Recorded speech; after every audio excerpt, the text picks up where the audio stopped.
committee will come to order. Without objection, the chair is authorized to declare recess of the committee at any time.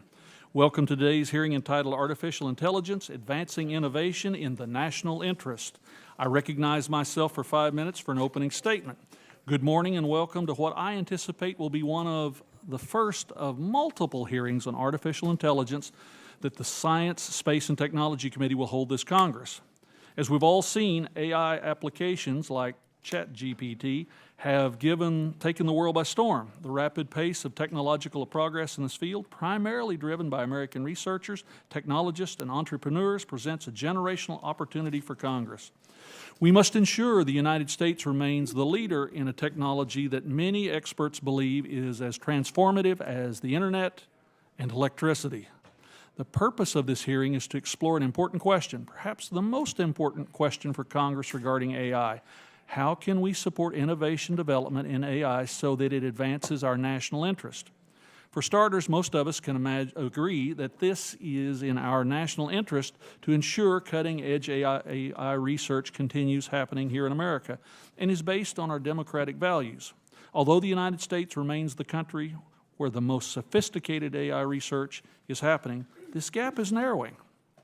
A recent study by Stanford University ranked universities by the number of AI papers they published. The study found that 9 of the top 10 universities were based in China. Coming in at 10th was the only U.S. institution, the Massachusetts Institute of Technology. Chinese published papers received nearly the same percentage of citations as U.S. researchers' papers, showing the gap in research quality is also diminishing. It is in our national interest to ensure the United States has a robust innovation pipeline that supports fundamental research all the way through to real-world applications. The country that leads in commercial and military applications will have a decisive advantage in global economic and geopolitical competition. The front lines of the war in the Ukraine are already demonstrating how AI is being applied to the 21st century warfare. Autonomous drones, fake images, audio used for propaganda, and real-time satellite imagery analysis are all small taste of how AI is shaping today's battlefields. However, while it's critical that the U.S. support advances in AI, these advances do not have to come at the expense of safety, security, fairness, or transparency. In fact, embedding our values in AI technology development is central to our economic competitiveness and national security. As members of Congress, our job is never to lose sight of the fact that our national interest ultimately lies with what is best for the American people. The Science Committee has and can continue to play a pivotal role in the service on this mission. For starters, we can continue supporting the application of AI in advanced science and new economic opportunities. AI is already being used to solve fundamental problems in biology, chemistry, and physics. These advances have helped us develop novel therapeutics, design advanced semiconductors, forecast crop yields, saving countless amounts of time and money. The National Science Foundation's AI Research Institutes, the Department of Energy's world-class supercomputers, and the National Institutes of Standards and Technology's Risk Management Framework and precision measurement expertise are all driving critical advances in this area. Pivotal to our national interest is ensuring these systems are safe and trustworthy. The committee understood that back in 2020 when it introduced the Bipartisan National Artificial Intelligence Initiative Act of 2020. This legislation created a broad national strategy to accelerate investments in responsible AI research, development, and standards. It facilitated new public-private partnerships to ensure the U.S. leads the world in the development and use of responsible AI systems. Our committee will continue to build off of this work to establish and promote technical standards for trustworthy AI. We are also exploring ways to mitigate risks caused by AI systems through research and development of technical solutions, such as using automation to detect AI-generated media. As AI systems proliferate across the economy, we need to develop our workforce to meet changing skill requirements. Helping U.S. workers augment their performance with AI will be a critical pillar in maintaining our economic competitiveness. And while the United States currently is the global leader in AI research, development, and technology, our adversaries are catching up. The Chinese Communist Party is implementing AI industrial policy at a national scale, investing billions through state-financed investment funds, designating national AI champions, and providing preferential tax treatment to grow AI startups. We cannot and should not try to copy China's playbook. But we can maintain our leadership role in AI, and we can ensure its development with our values of trustworthiness, fairness, and transparency. To do so, Congress needs to make strategic investments, build our workforce, and establish proper safeguards without overregulation. But we cannot do it alone. We need the academic community, the private sector, and the open source community to help us figure out how to shape the future of this technology. I look forward to hearing the recommendations of our witnesses on how this committee can strengthen our nation's leadership in artificial intelligence and make it beneficial and safe for all American citizens. I now recognize the ranking member, the gentlewoman from California, for her statement. Thank you. Thank you, Chairman Lucas, for holding today's hearing, and I'd also like to welcome a very distinguished panel of witnesses. Artificial intelligence opens the door to really untold benefits for society, and I'm truly excited about its potential. However, AI could create risks, including with respect to misinformation and discrimination. It will create risks to our nation's cybersecurity in the near term, and there may be medium and long-term risks to economic and national security. Some have even posited existential risks to the very nature of our society. We're here today to learn more about the benefits and risks associated with artificial intelligence. This is a topic that has caught the attention of many lawmakers in both chambers across many committees. However, none of this is new to the Science Committee. As the chairman has pointed out, in 2020, members of this committee developed and enacted the National AI Initiative Act to advance research, workforce development, and standards for trusted AI. The federal science agencies have since taken significant steps to implement this law, including notably NIST's work on the AI risk management framework. However, we're still in the early days of understanding how AI systems work and how to effectively govern them, even as the technology itself continues to rapidly advance in both capabilities as well as applications. I do believe regulation of AI may be necessary, but I'm also keenly aware that we must strike a balance that allows for innovation and ensures that the U.S. maintains leadership. While the contours of a regulatory framework are still being debated, it's clear we will need a suite of tools. Some risks can be addressed by the laws and standards already on the books. It's possible others may need new rules and norms. Even as this debate continues, Congress can act now to improve trust in AI systems and assure America's continued leadership in AI. At a minimum, we need to be investing in the research and workforce to help us develop the tools we need going forward. Let me just wrap up with one concrete challenge I'd like to address in this hearing. One is, it's the intersection of AI and intellectual property. Whether addressing AI-based inputs or outputs, it's my sincere hope that the content creation community and AI platforms can advance their dialogue and arrive at a mutually agreeable solution. If not, I think we need to have a discussion on how the Congress should address this. Finally, research and infrastructure workforce challenges are also top of mind. One of the major barriers to developing an AI-capable workforce and ensuring long-term U.S. leadership is a lack of access to computing and training data for all but large companies and the most well-researched institutions. There are good ideas already underway at our agencies to address this challenge, and I'd like to hear the panel's input on what's needed in your view. It's my hope that Congress can quickly move beyond the fact-finding stage to focus on what this institution can realistically do to address the development and deployment of trustworthy AI. At this hearing, I hope we can discuss what the Science Committee should focus on. I look forward to today's very important discussion with stakeholders from industry, academia, and venture capital. And as a representative from Silicon Valley, I know how important private capital is today to the U.S. R&D ecosystem. Thank you all for being with us, and I yield back. The ranking member yields back. Let me introduce our witnesses for today's hearing. Our first witness today is Dr. Jason Mahoney, President and CEO of RAND Corporation. Prior to becoming the CEO, the doctor led the White House policy on technology and national security at the National Security Agency in the Office of Science and Technology Policy. He also served as director of the Intelligence Advanced Research Projects activity, and I'd also like to congratulate him for being selected to serve on the selection committee for the Board of Trustees for the National Semiconductor Technology Center. Our next witness is Dr. Shaheen Farshid, the general partner of the Lux Capital, one of Silicon Valley's leading frontier science and technology investors. He invests in the intersection of artificial intelligence and science and has co-founded and invested in many companies that have gone on to raise billions of dollars.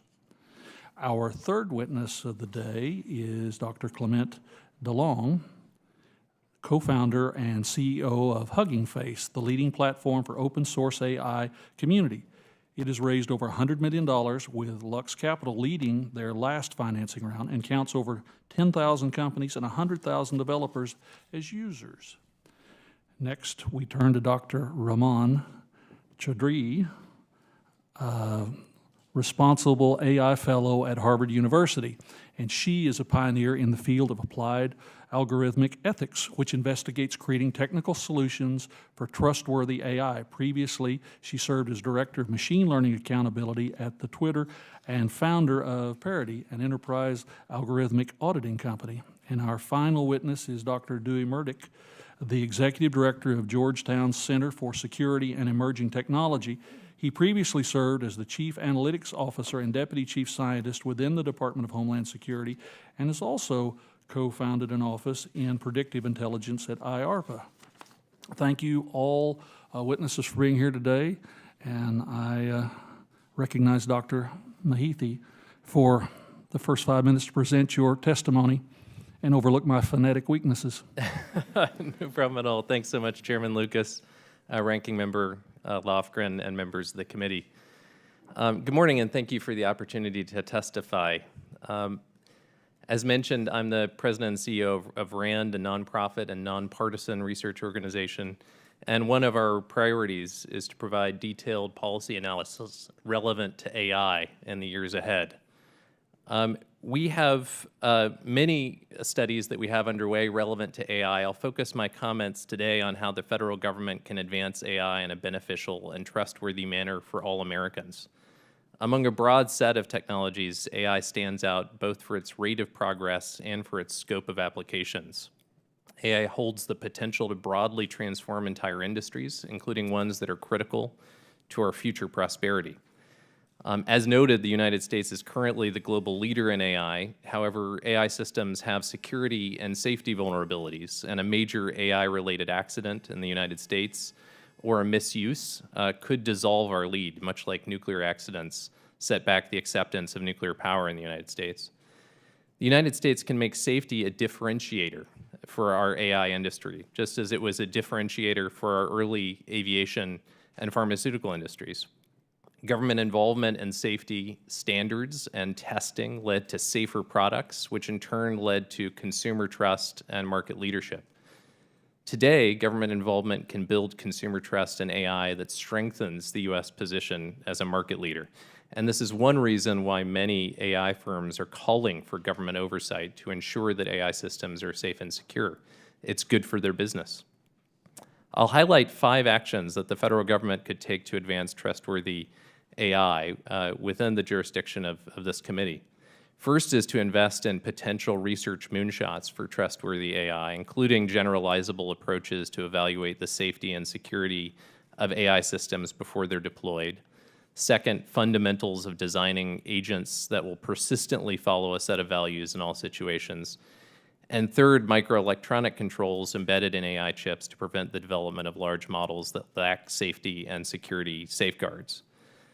A second recommendation is to accelerate AI safety and security research and development through rapid, high return on investment techniques such as prize challenges.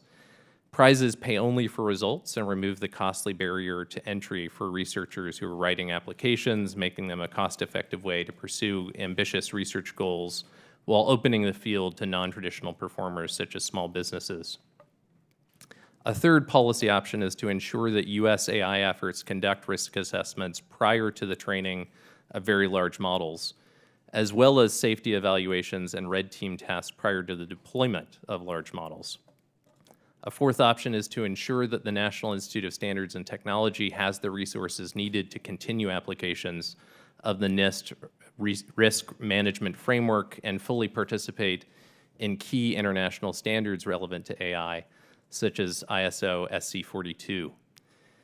A fifth option is to prevent intentional or accidental misuse of advanced AI systems by requiring that companies report the development or distribution of very large AI computing clusters, training runs, and trained models, such as those involving over 10 to the 26 operations.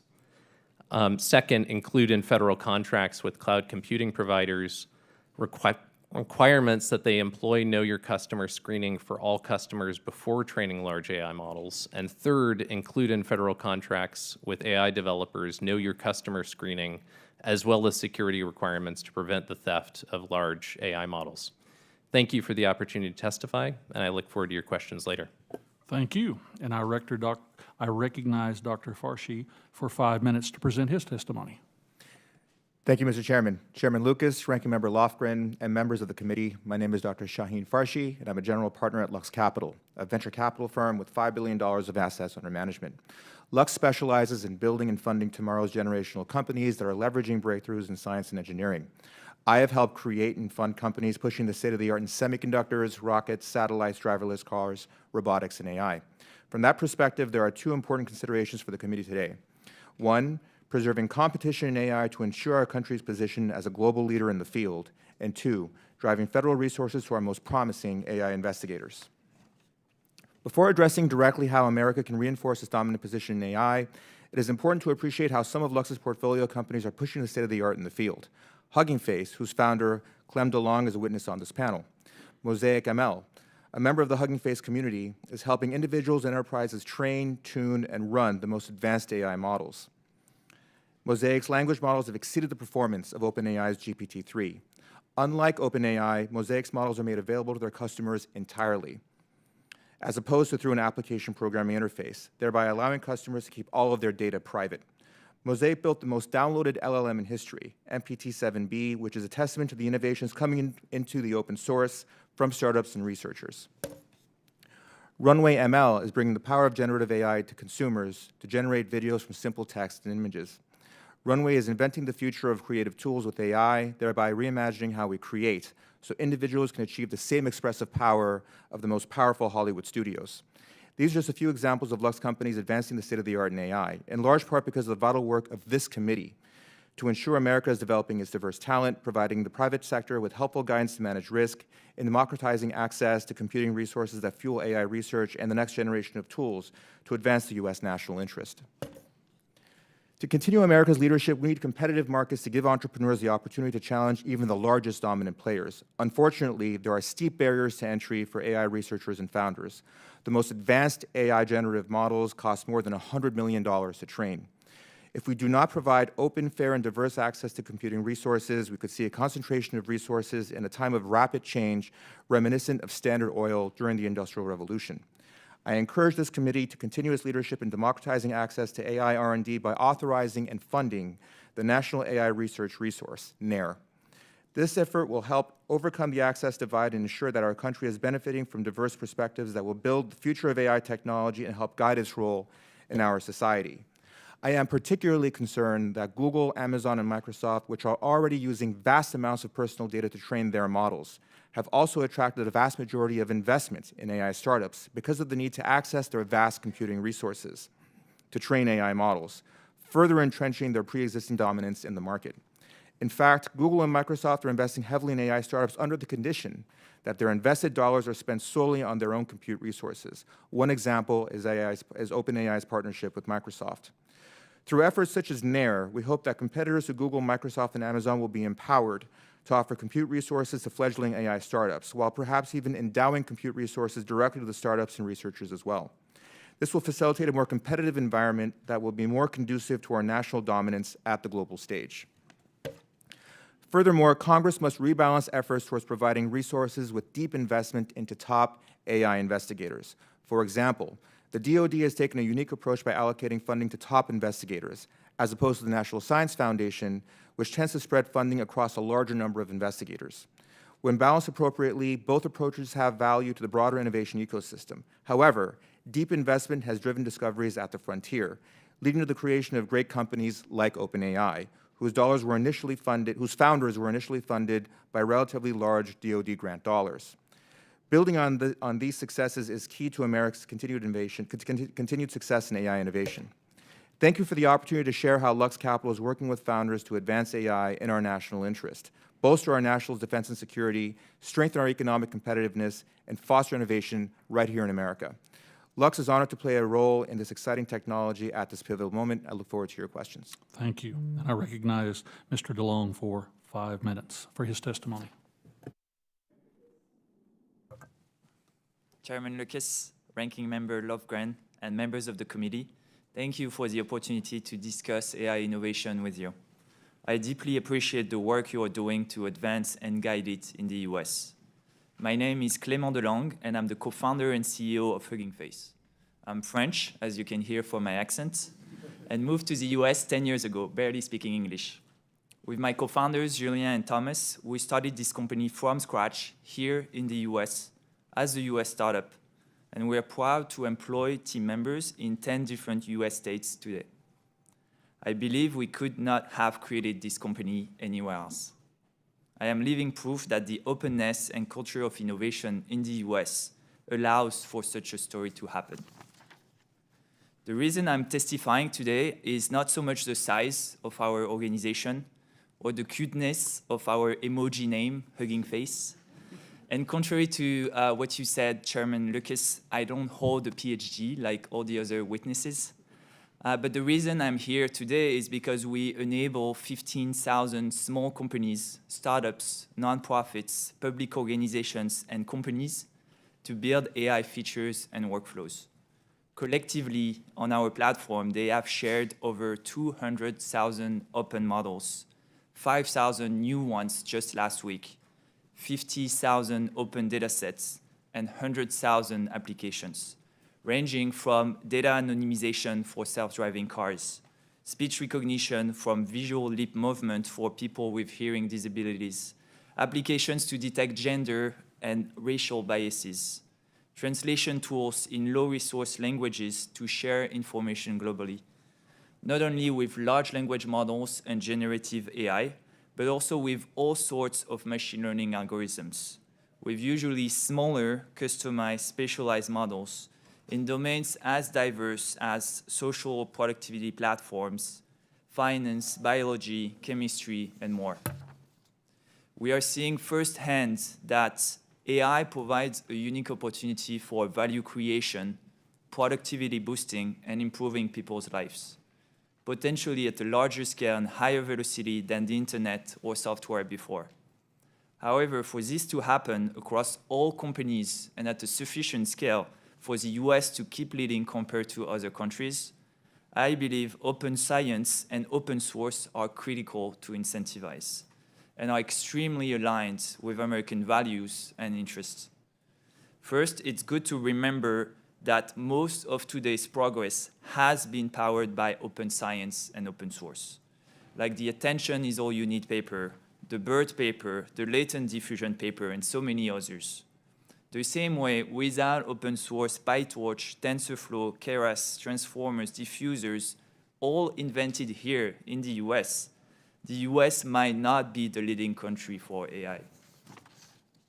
Now, when we look towards the future, open science and open source distribute economic gains by enabling hundreds of thousands of small companies and startups to build with AI.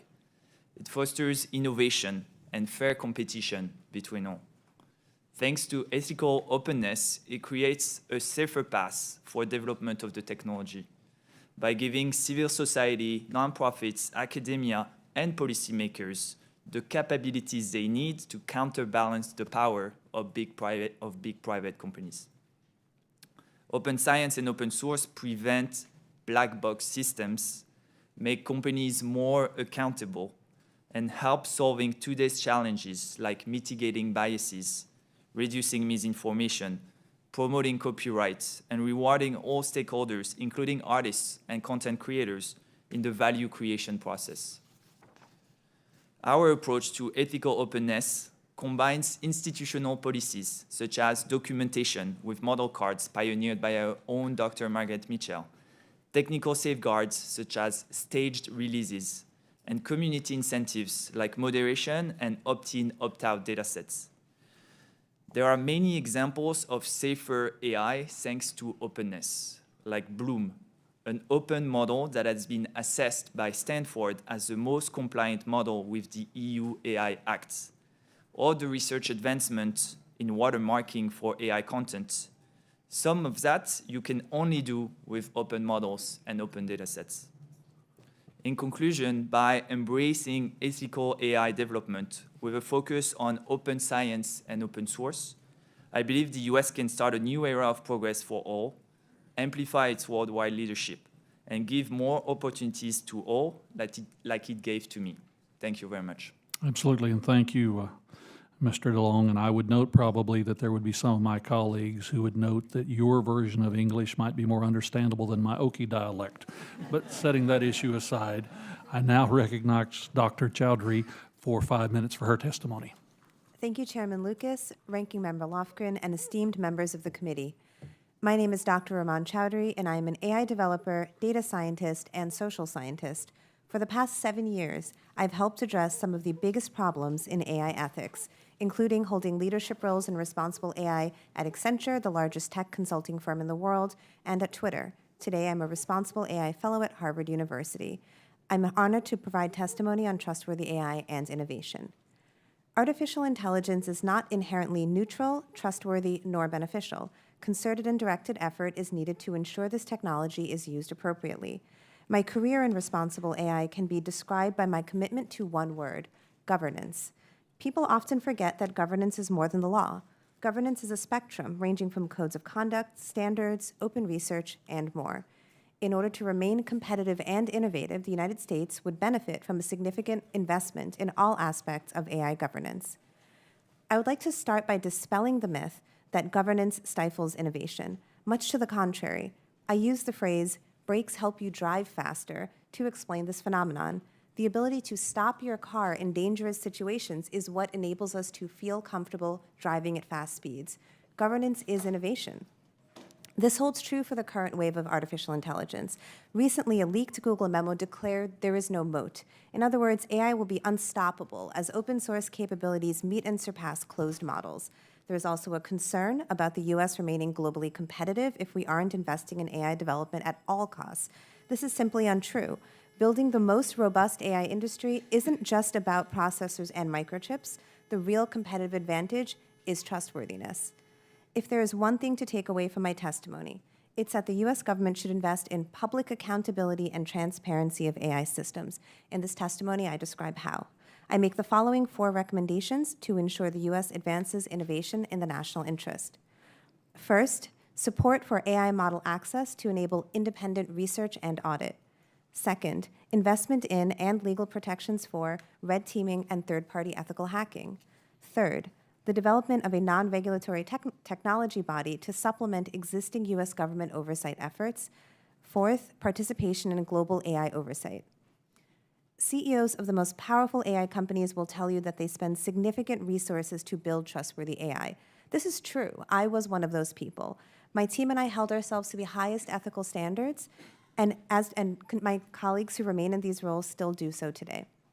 However, a well-developed ecosystem of governance also empowers individuals whose organizational missions are to inform and protect society. The DSA's Article 40 creates this sort of access for Europeans. Similarly, the UK government has announced Google DeepMind and OpenAI will allow model access. My first recommendation is the United States should match these efforts. Next, new laws are mandating third-party algorithmic auditing. However, there is currently a workforce challenge in identifying sufficiently trained third-party algorithmic investigators. 2 things can fix this. First, funding for independent groups to conduct red teaming and adversarial auditing, and second, legal protection, so these individuals operating in the public good are not silenced with litigation. With the support of the White House, I am part of a group designing the largest ever AI red teaming exercise. In collaboration with the largest open and closed source AI companies, we will provide access to thousands of individuals who will compete to identify how these models may produce harmful content. Red teaming is a process by which invited third-party experts are given special permission and access by AI companies to find flaws in their models. Traditionally, these practices happen behind closed doors, and public information sharing is at the company's discretion. We want to open those closed doors. Our goals are to educate, address vulnerabilities, and importantly, grow a new profession. Finally, I recommend investment in domestic and global government institutions in alignment with this third-party robust ecosystem.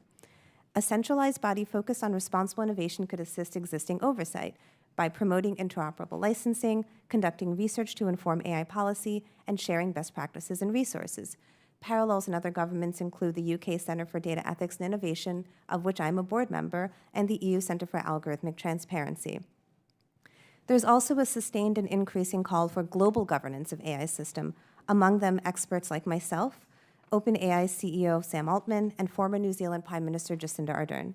A global governance effort should develop empirically driven, enforceable solutions for algorithmic accountability and promote global benefits of AI systems. In sum, innovation in the national interest starts with good governance. By investing in and protecting this ecosystem, we will ensure AI technologies are beneficial to all. Thank you for your time. Thank you, Doctor. And I now recognize Dr. Murdick for 5 minutes to present his testimony. Thank you, Chairman Lucas, Ranking Member Lofgren, and everyone on the committee have this opportunity to talk about how we can make AI better for our country. There are many actions Congress can do to support AI innovation, protect key technology from misuse, and ensure customers or consumers are safe. I'd like to highlight 3 today. First, we need to get used to working with AI as a society and individually. We need to learn when we can trust our AI teammates and when to question or ignore them. I think this takes a lot of training and time. 2, we need skilled people to build future AI systems and to increase AI literacy. 3, we need to keep a close eye on the policies that we do enact. We need to make sure that every policy action is being monitored and make sure it's actually doing what we think it's doing and update that as we need to. This is especially true when we're facing peer innovators, especially in a rapidly changing area like artificial intelligence. China is such a peer innovator, but we need to remember they're not 10 feet tall and they have different priorities for their AI than we do. China's AI leadership is evident through aggressive use of state power and substantial research investments, making it a peer innovator for us and our allies, never far ahead and never far behind either. China focuses on how AI can assist military decision-making and mass surveillance to help maintain societal control. This is very unlike the United States, thankfully.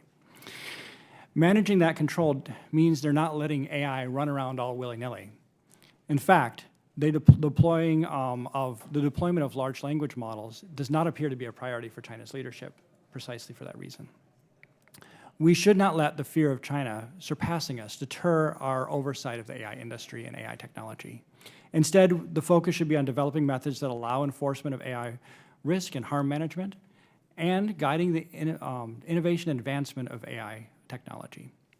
I'd like to return to my first 3 points and expand on them a little bit.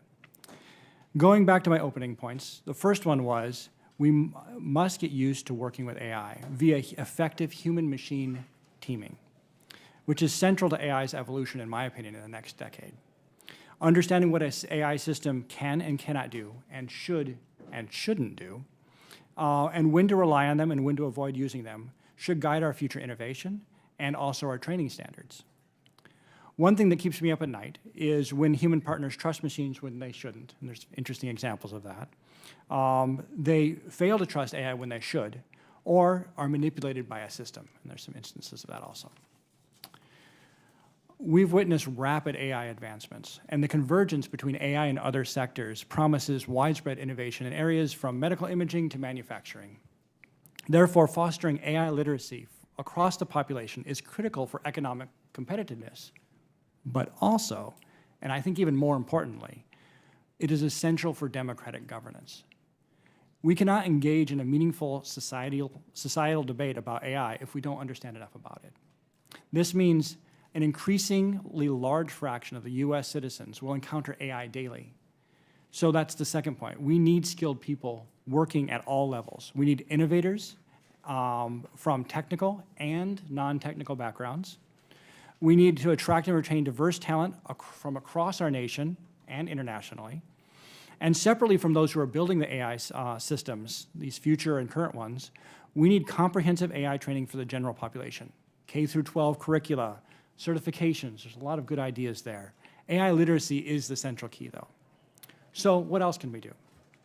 I think we can promote better decision-making by gathering information now that we need to make decisions.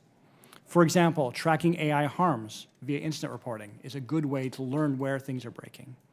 Learning how to request key model and training data for oversight to make sure it's being used in important applications correctly. We don't know how to do that. Encouraging and developing third-party auditing and ecosystem and the red teaming ecosystem, excellent.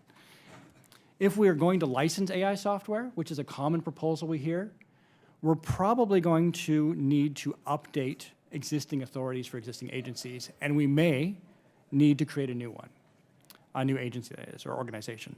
This new organization could check how AI is being used and overseen by existing agencies. It could be the first to deal with problems, directing those in need to the right solutions, either in the government or private sector, and fill gaps in sector-specific agencies. My last point, and I see I'm going too long, we need to make sure our policies are monitored and effectively implemented. There's really great ideas in the House and Senate on how to increase the analytic capacity to do that. I look forward to this discussion because I think this is a persistent issue that's just not going to go away, and CSET and I have dedicated our professional lives to this. So thank you so much. Thank you, Doctor, and thank you to the entire panel for some very insightful opening comments. Continuing with you, Dr. Murdock, making AI systems safer is not only a matter of regulations, but also requires technical advances in making the systems more reliable, transparent, and trustworthy. It seems to me that the United States would be more likely than China to invest in these research areas given our democratic values. So, Doctor, can you compare or expand on your comments earlier? Can you compare how the Chinese Communist Party and the United States political values influence their research and development priorities for AI systems? Sure. I think that the large language models, which is the obsession right now of a lot of the AI systems, provides a very interesting example of this. China is very concerned about how it can destabilize their societal structure by having a system that they can't control and might say things that would be offensive about, it might bring up the Tiananmen Square or might associate the president with Winnie the Pooh or something, and that could be very destructive to their way of their societal control. Because of this, they're really limiting control. They're passing regulations and laws that are very constraining of how that's doing. So that is a difference between our societies and how what we view as acceptable. I do think the military control, the command and control emphasis, as well as the desire to maintain control through mass surveillance, if you look at their research portfolio, most of where they're leading could be very well associated with those types of areas. So I think those are differences that are pretty significant. We can go on, but I'm going to just pause there to make sure other people have opportunity. Absolutely. Dr. Matheny, some advocated for a broad approach to AI regulations, such as restricting entire categories of AI systems. In the United States, many agencies already have the existing authorities to regulate the user cases of AI in their jurisdiction. For example, the Department of Transportation can set performance benchmarks that autonomous vehicles must meet to drive on U.S. roads. What are your opinions regarding outcomes of user case-driven approach to AI regulation versus an approach that places broad restrictions on AI development or deployment? Thank you, Mr. Chairman. I think that in many of the cases that we're most concerned about related to risks of AI systems, especially these large foundation models, we may not know enough in advance to specify the use cases. And those are ones then where the kind of testing and red teaming that's been described here is really essential So having terms and conditions in federal contracts with compute providers actually might be one of the highest leverage points of governance, is that we could require that, that models trained on infrastructure that is currently federally contracted involve red teaming and other evaluation before models are trained or deployed. Mr. DeLong, in my opening statement, I highlighted the importance of ensuring that we continue to lead in AI research and development because American-built systems are more likely to reflect democratic values. Given how critical it is to ensure we maintain our leadership in AI, how do you recommend Congress ensure that we do not pass regulations that stifle innovation? I think a good point that you made earlier is that AI is so broad and the impact of AI could be so widespread across use cases, domains, sectors, leads to the point that for regulation to be effective and not stifle innovation at scale, you need it to be customized and focused on specific domains, use cases, and sectors where there are more risks, and then kind of like empower the whole ecosystem to keep growing and keep innovating. The parallel that I like to draw is with software, right? It's such kind of like a broad applicable technology that the important thing is to regulate the final use cases and the specific domains of application of software rather than software in general. In my remaining moments, Dr. Farsi, advances in civilian AI, civilian R&D often help progress defense technologies and enhance national security. How have civilian R&D efforts in AI transformed into advances in defense applications, and how do you anticipate that relationship evolving over the next few years? I expect that relationship to evolve in a positive way. I expect there to be a further strengthening of the relationship between the private sector and dual use and government targeted products. Thanks to the open source, there are many technologies that otherwise would have not been available, would have had to be reinvented, are now made available to build on top of. The venture capital community is very excited about funding companies that have dual-use products and companies that sell to the U.S. government. Palantir was an example where investors profited greatly from investing in a company that was targeting the U.S. government as a customer. Same with SpaceX. And so it's my expectation that this trend will continue, that more private dollars will go into funding companies that are selling into the U.S. government and leveraging technologies that come out of the open source to build on top of to continue innovating in the sector. Thank you. My time has expired, and I recognize the ranking member, Ms. Lofgren. Thank you, Mr. Chairman, and thanks to our panelists. This is wonderful testimony, and I'm glad this is the first of several hearings because there's a lot to wrap our heads around. Dr. Chaudhuri, as you know, large language models have basically vacuumed up all the information from the internet, and there's a dispute between copyright holders who feel they ought to be compensated, others who feel it's a fair use of the information. You know, it's in court. They'll probably decide it before Congress will. But here's a question I've had. What techniques are possible to identify copyrighted material in the training corpus of the large language models? Is it even possible to go back and identify protected material? Thank you for the excellent question. It's not easy. It is quite difficult. What we really need is protections for the individuals generating this artwork because they are at risk of having not only their work stolen, but their entire livelihood taken from them. No, I understand, but the Yeah. question is retroactively, Right. is it possible to identify? It's difficult to, but yes, it can. One can use digital imaging matching, but it's also important to think through, what we are doing with the data, what it is being used No, for. I understand that as well. Absolutely. Thank you. One of the things I'm interested in, you mentioned CFAA, and that's a barrier to people trying to do third-party analysis. I had a bill actually after Aaron Schwartz's untimely and sad demise, I had a bill named after him to allow those who are making non-commercial use to actually do what Aaron was doing. And Jim Sensenbrenner was my co-sponsor since retired. And we couldn't get anywhere. There were large vested interests who opposed that. Do you think if we approached it just as those who register rather than be licensed with the government as non-commercial entities that are doing red shirting, whether that would be a viable model for what you're suggesting?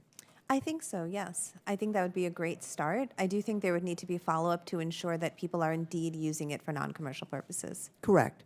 I'm interested in the whole issue of licensing versus registration. I'm mindful that the Congress really doesn't know enough in many cases to create a licensing regime, and the technology is moving so fast that I fear we might make some mistakes, or federal agencies might make some mistakes. But licensing, which is giving permission, would be different than registration, which would allow for the capacity to oversee and prevent harm. What's your thought on the two alternatives? Anyone who wants to speak? I can speak to that. I think overly onerous licensing would actually prevent people from doing one-off experimental or fun exercises. What we have to understand is, there is a particular scale of impact, number of people being, using a product that maybe would trigger licensing rather than saying everybody needs to license. There are college students, high school kids who want to use these models and just do fun things, and we should allow them to do it. I guess I have some qualms, and other members may. We've got large model AIs, and to some extent they are a black box. Even the creators don't fully understand what they're doing, and the idea that we would have a licensing regime, I think, is very daunting, as opposed to a registration regime where we might have the capacity for third parties to do auditing and the like. I'll just lay that out there. I want to ask anybody who can answer this question. When it comes to large language models, generative AI, the computing power necessary is so immense that we've ended up with basically 3 very large private sector entities who have the computing capacity to actually do that. Mr. Altman was here I think last month, and opined when he met with us at the Aspen Institute breakfast that it might not even be possible to catch up in terms of the pure computing power. We've had discussions here on whether the government should create the computing power to allow not only private sector but academics to be competitive. Is that even viable at this point? Whoever could answer that? I can take that real quick. I believe so. I think it is possible. Bear in mind that the compute resources that were created by these 3 entities were initially meant for internal consumption. Correct. And they have been repurposed now for training AI. In semiconductor development, which is the core of this technology, there is ultimately a trade-off between narrow functionality and or breadth of functionality and performance at a single use case. And so if there was a decision made to build resources that were targeted at training large language models, for example, I think it would be possible to quickly catch up and build that resource the same way we built specific resources during World War II for a certain type of warfare, and then again during the Persian Gulf War. So I think we as a nation are capable of doing that. I see my time has expired. I thank you so much, and my additional questions we'll send to you after the hearing, and I yield back. The gentlewoman yields back. I will recognize myself for 5 minutes for my questions, and I want to thank you for the really fascinating testimony.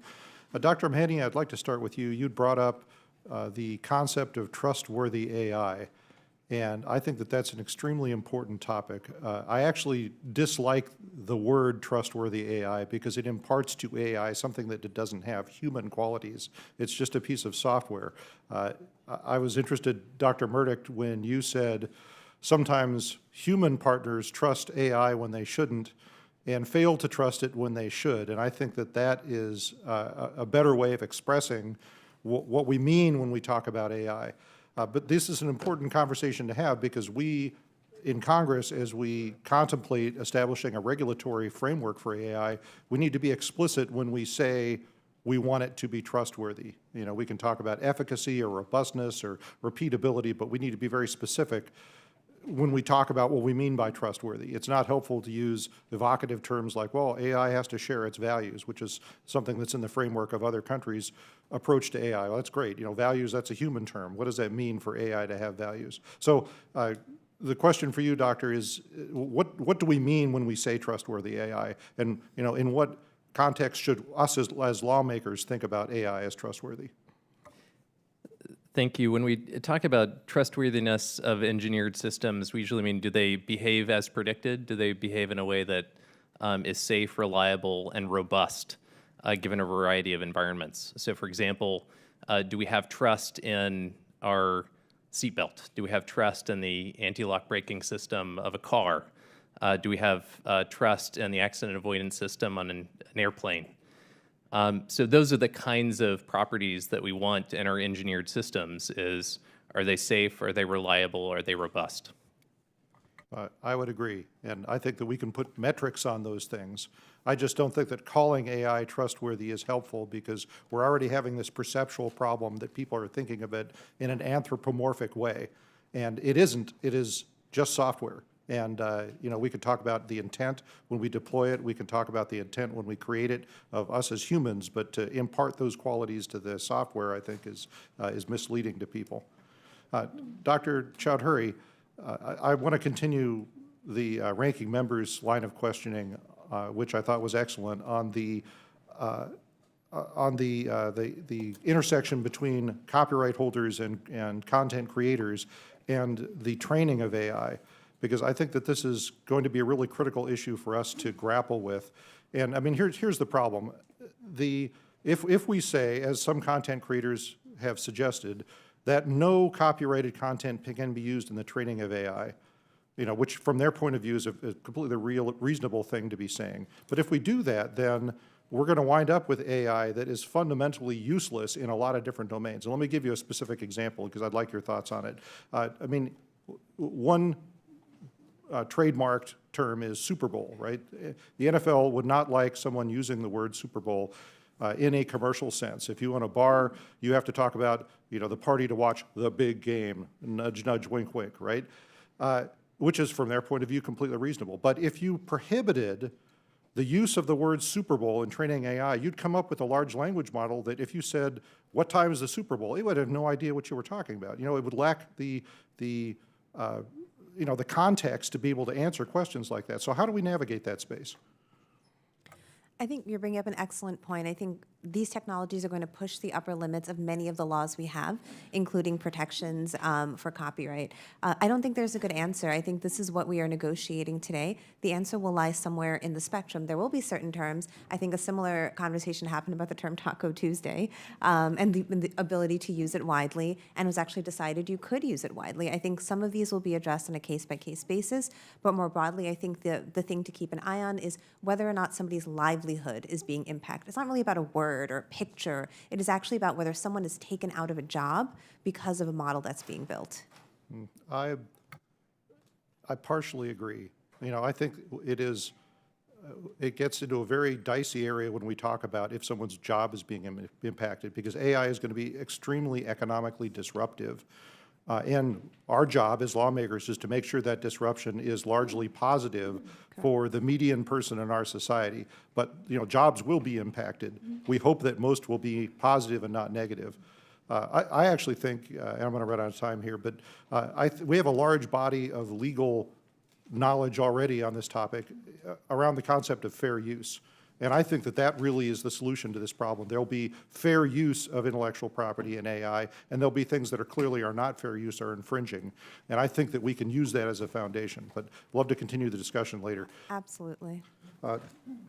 Next, we'll recognize the gentlewoman from Oregon, Ms. Bonamici. You are recognized for 5 minutes. Thank you, Mr. Chairman, Ranking Member. Thank you to the witnesses for your expertise. I acknowledge the tremendous potential of AI, but also the significant risks and concerns that I've heard about, including what we just talked about, potential job displacement, privacy concerns, ethical considerations, bias, which we've been talking about in this committee for years, market dominance by large firms, and in the hands of scammers and fraudsters, a whole range of nefarious possibilities to mislead and deceive voters and consumers.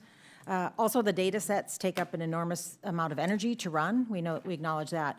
So we need responsible development with ethical guidelines to maximize the benefits and minimize the risks, of course. So Dr. Chowdhury, as AI systems move forward, I remain concerned about the lack of diversity in the workforce.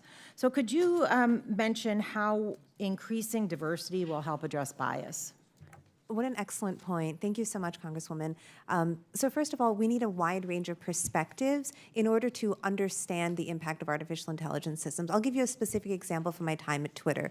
We held the first algorithmic bias bounty. That meant we opened up a Twitter model for public scrutiny, and we learned things that my team of highly educated PhDs wouldn't think of. For example, did you know if you put a single dot on a photo, you could change how the algorithm decided where to crop the photo? We didn't know that. Somebody told us this. Did you know that algorithmic cropping tended to crop out people in camouflage because they blended in with their backgrounds? It did what camouflage was supposed to do.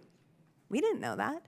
So we learn more when we bring more people in. So, more open access, independent researcher funding, red teaming, et cetera, opening doors to people will be what makes our systems more robust. Absolutely. Appreciate that so much. And I want to continue, Dr. Chowdhury. I want to talk about the ethics. And I expect that those in this room will all agree that ethical AI is important to align the systems with values, respect fundamental rights, contribute positively to society while minimizing potential harms. And gets to this trustworthiness issue, which you mentioned and that we've been talking about. So who defines what ethical is? Is there a universal definition? Does Congress have a role? Is this being defined by industry? I know there's a bipartisan proposal for a blue ribbon commission to develop a strategy for regulating AI. Would this be something that they would handle, or would NARE be involved? And also, I'm going to tell you the second part of this question and then let you respond. In your testimony, you talk about ethical hackers, and in your testimony explains the role that they play. But how can they help design and implement ethical systems? And how can policy differentiate between bad hackers and ethical hackers?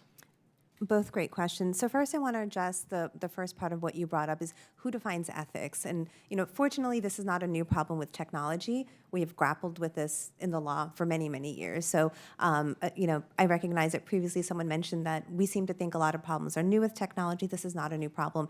And usually what we do is we get at this by a diversity of opinions and input, and also ensuring that our AI is reflective of our values. And we've articulated our democratic values, right, for the U.S. We have the blueprint of the AI Bill of Rights. We have the NIST AI Risk Management Framework. So we've actually, as a nation, sat down and done this.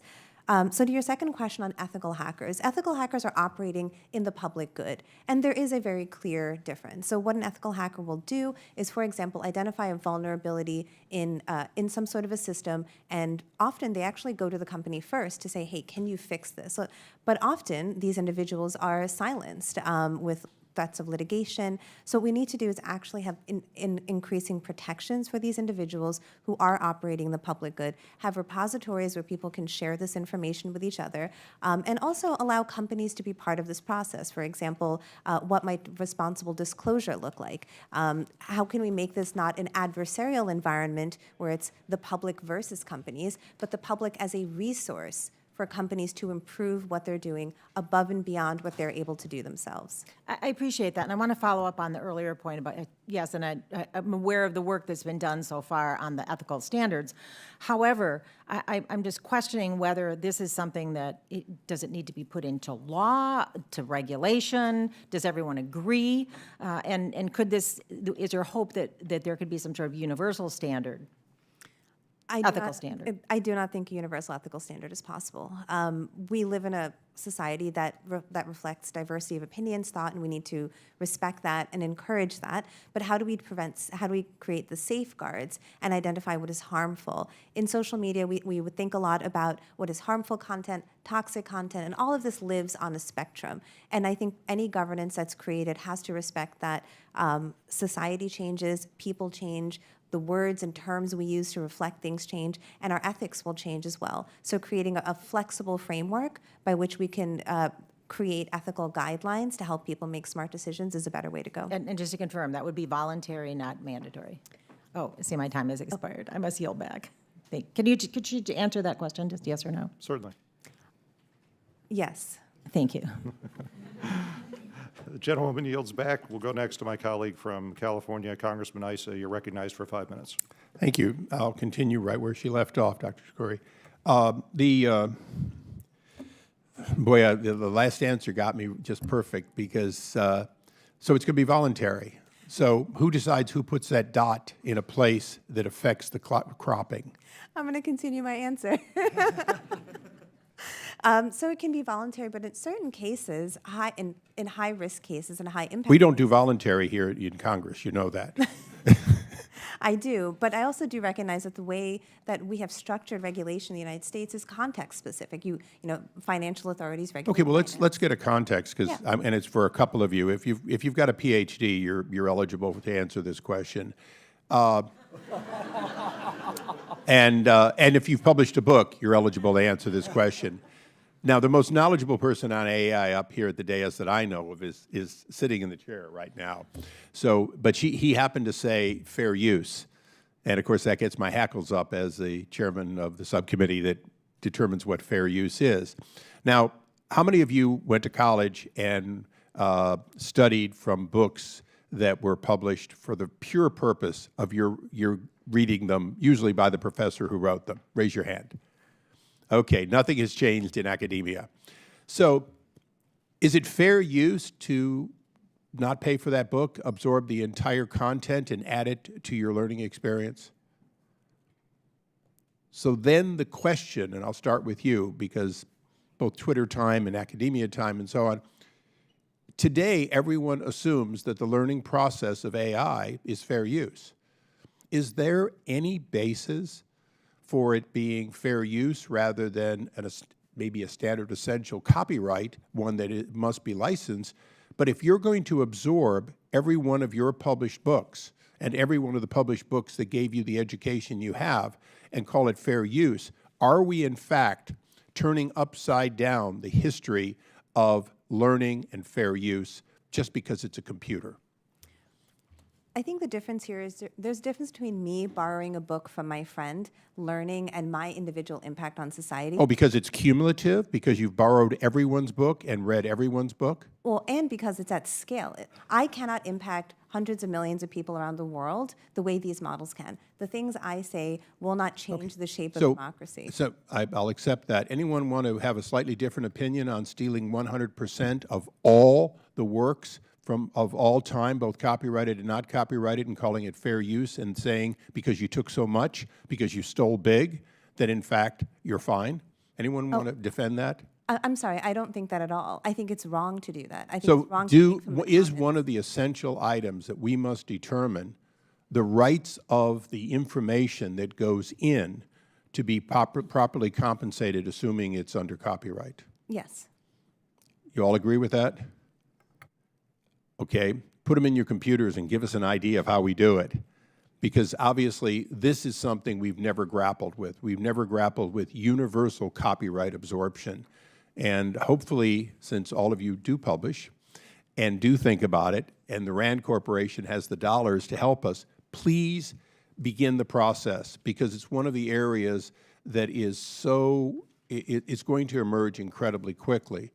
Now, obviously, we could switch from that to, we're talking about job losses and so on. One of my questions, of course, is if, for anyone who wants to hypothecate this, if we put all of the information in and we turn on a computer and we give it the funding of the Chinese Communist Party and we say, patent everything,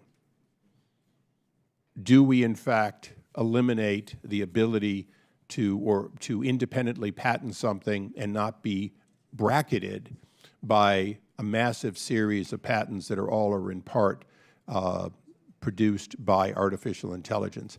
I'm not looking at 2001: A Space Odyssey or Terminator. I'm looking at destruction of the building blocks of intellectual property that have allowed for innovation for hundreds of years. most courageous, please. Yeah, I don't know why I'm turning the mic on at this moment, but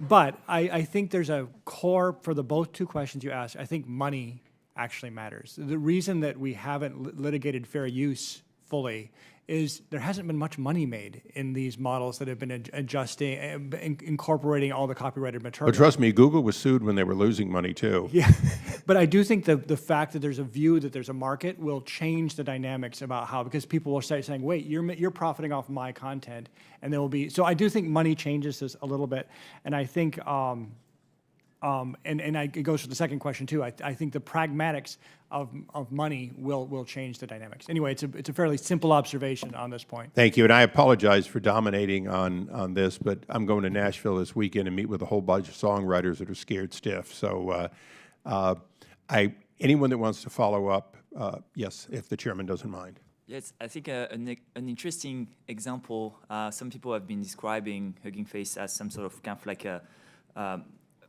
giant kind of like library. And in a sense, we accept that people can rent books at the library because it contributes to kind of like public and global kind of like progress. I think we can see the same thing there where if we kind of like give access to this content for open source, for open science, I think it should be accepted in our society because it contributes to public good. But when it's for private commercial interest, then it should be approached differently. And actually, in that sense, you know, open science and open source is some sort of a solution to this problem because it gives transparency. There's no way to know what copyright content is used in black box systems, like most of the systems that we have today. In order to take a decision. That knocking says the rest for the record. He's been very kind. Thank you. Yes, thank you. The gentleman yields back. We'll go next to the gentlewoman from Michigan, Ms. Stevens. You're recognized for 5 minutes. And thank you, Mr. Chair. I'm hoping I can also get the extra minute, given that I am so excited about what we're talking about here today, and I want to thank you all for your individual expertise and leadership on a topic that is transforming the very dialogue of society and the way we are going to function and do business yet again at the quarter 21st century mark after we've lived through many technological revolutions already before us. And to my colleague who mentioned some very interesting points, I'll just say we're in a race right now. I'm also on the Select Committee on Competitiveness with the Chinese Communist Party, and I come from Michigan, if you can't tell from my accent. And artificial intelligence is proliferating with autonomous vehicle technology, and we're either going to have it in this country or we're not. That's the deal, right? We can ask ourselves what happened to battery manufacturing and why we're overly reliant on the 85% of battery manufacturing that takes place in China when we would like it to be Michigan manufacturers, when we'd like it to be United States manufacturers, and we're catching up. So invest in the technology. I mean, certainly our witness here from the venture capital company with $5 billion is going to be making those decisions. But our federal government has got to serve as a good steward and partner of the technology proliferation through the guardrails that Dr. Chaudhry is talking about, or our lunch will be eaten. This is a reality. We've got one AV manufacturer that is wholly owned in the United States, that's Cruise, a subsidiary of General Motors, and they've got to succeed, and we've got to pass the guardrails to enable them to make the cars, because right now they can only do 2,500. So the question I wanted to ask is, because yesterday I sent a note, it's a letter, to the Secretary of State, Mr. Blinken, and I asked about this conversation, this point that has come up multiple times in the testimony about how we're going to dialogue at the international level to put up these proper AI guardrails. And so, Dr. Chaudhry, you've brought this up in your testimony. And what do you think are the biggest cross-national problems in need of global oversight with regard to artificial intelligence right now? Thank you. What a wonderful question, Congresswoman. I don't think every problem is a global problem. The important thing to ask ourselves is simply what is the climate change of AI? What are the problems that are so big a given country or a given company can't solve it themselves? These are things like information integrity, preserving democratic values and democratic institutions, CSAM, child sexual abuse material, radicalization, and we do have organizations that have been set up that are extra-governmental to address these kinds of problems, but there's more. What we need is a rubric or a way of thinking through the biggest problems and how we're going to work on them in a multi-stakeholder fashion. Right, and Dr. Murdoch, could you share with which existing authorities you believe would be best to convene the global community to abide by responsible AI measures? Well, I'm not sure I can name chapter Treaties? and verse. Well, so I think just one point about the core goal. The U.S. plus its allies is stronger than China.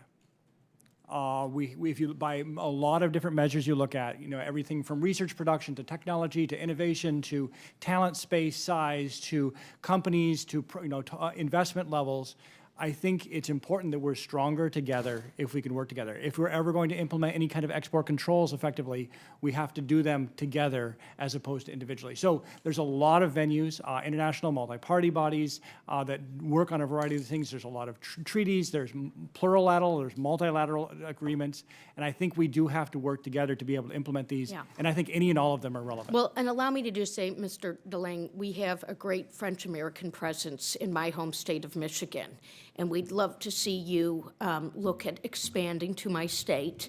We've got a lot of exciting technology happening, and as I mentioned with autonomous vehicles, just to level set this, we've got CCP-owned autonomous vehicle companies that are testing in San Francisco and all along the West Coast, but we cannot test our technology in China. We cannot sell our technology, our autonomous vehicle technology in China. That's an example of a guardrail. I love what you just said, Dr. Murdoch, about working with our allies, working with open democratic societies to make, produce, and innovate and win the future. Thank you so much, Mr. Chair. I yield back. Gentlewoman yields back. We'll go next to the gentleman from Ohio, Mr. Miller. You're recognized for 5 minutes. Thank you, Mr. Chairman and Ranking Member Lofgren, for holding this hearing today. Dr. Murdoch, as you highlighted in your written testimony, AI is just not a field to be left to PhDs and engineers. We need many types of workers across the AI supply chain, from PhD, computer scientists, to semiconductor engineers, to lab technicians. Can you describe the workforce requirements needed to support the entire AI ecosystem, and what role will individuals with technical expertise play? No, this is a great question, and I will try to be brief because it's such a fascinating conversation. When you look at the AI workforce, it's super easy to get fixated on your PhD folks, and I think it's a big mistake. One of the first applications that I started seeing discussed was a landscaping business using, the proprietor had trouble writing, and they started using large language models to help communicate with customers to give them proposals when they couldn't do it before.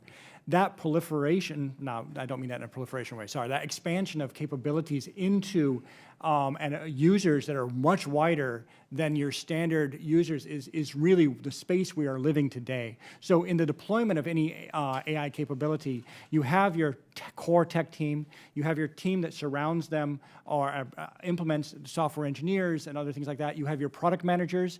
When I worked in Silicon Valley, the product managers were my favorite human beings because they could take a technical concept and connect it to reality in a way that a lot of people couldn't. And then you have your commercial and marketing people. You have a variety of different technologies showing up at the intersection of energy, manufacturing. And so I think this AI literacy is actually relevant because I think all of us are going to be part of this economy in some way or another.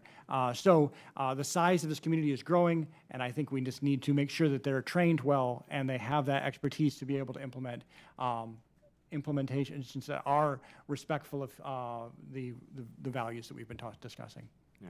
Thank you for that answer. I'm a big believer that technical education and CTE should be taught at a K through 12 level for every American to go ahead for an alternative career pathway. And I believe that the American dream has been distorted within this reality for younger generations of what they think that is. It used to be, you know, a nice house, a white picket fence, and to provide for your family and a future generation. Now it's a little bit different and distorted in my view. So thank you very much for that answer. Another question, what role will community and technical colleges play in AI workforce development in the short term, you know, more recently than we think down the road?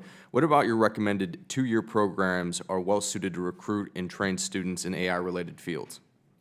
I'm a product of the California community college system, so I can comment on that. So I feel like the emphasis in the community college system right now, at least what I experienced back in the late 90s, was two things: was preparation for transfer into a 4-year institution and vocational skills to enter into a existing kind of technical workforce.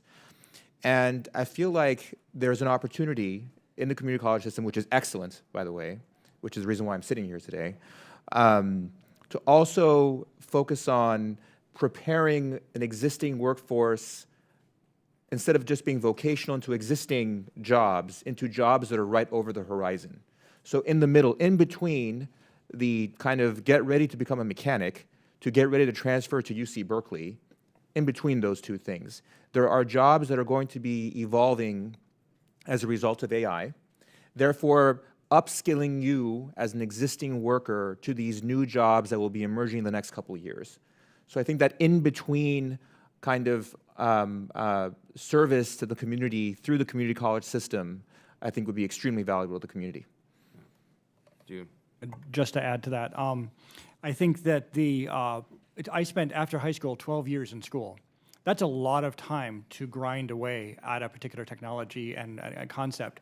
As the world accelerates, I don't think that kind of investment is for everyone, and it never really was for everyone, but I think it needs to be more and more focused, and I think community colleges provide that opportunity to pick up skills. Maybe you graduated as an English major, and now you're like, wait, I'd really like to do data science, and that kind of environment of quick training, picking up the skills, stacking up certifications so that you can actually use that is a perfect venue for community colleges to be able to execute rapid training and that adaptation that's necessary in a very quick a rapidly moving economy. If I may add quickly, at our Generative AI Red Teaming event, we're working with, funded by the Knight Foundation, working with Seed AI to bring hundreds of community college students from around America to hack these models. So I absolutely support your endeavors. Nice. Well, thank you all very much. Thank you, Mr. Chairman. And I have a few more questions I'm going to enter into the record, but thank you very much. This is a joy. I yield back. Gentleman yields back. We'll hear next from the gentleman from New York, Mr. Bowman. You're recognized for 5 minutes. Thank you so much, Mr. Chairman, and thank you to all the witnesses. Hey, y'all, I'm over here. Thank you to all the witnesses for being here today and for sharing your expertise and your testimony. So America has a series of challenges that I would describe as national security challenges.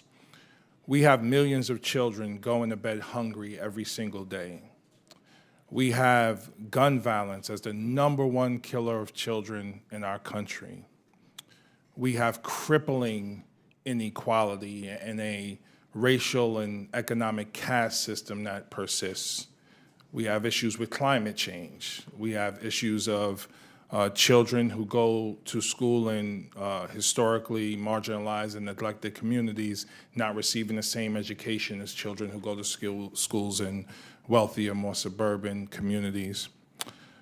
My question is, and I'll start with Dr. Murdock, can you speak to the risk that we face with people intentionally and unintentionally using AI to exacerbate these issues?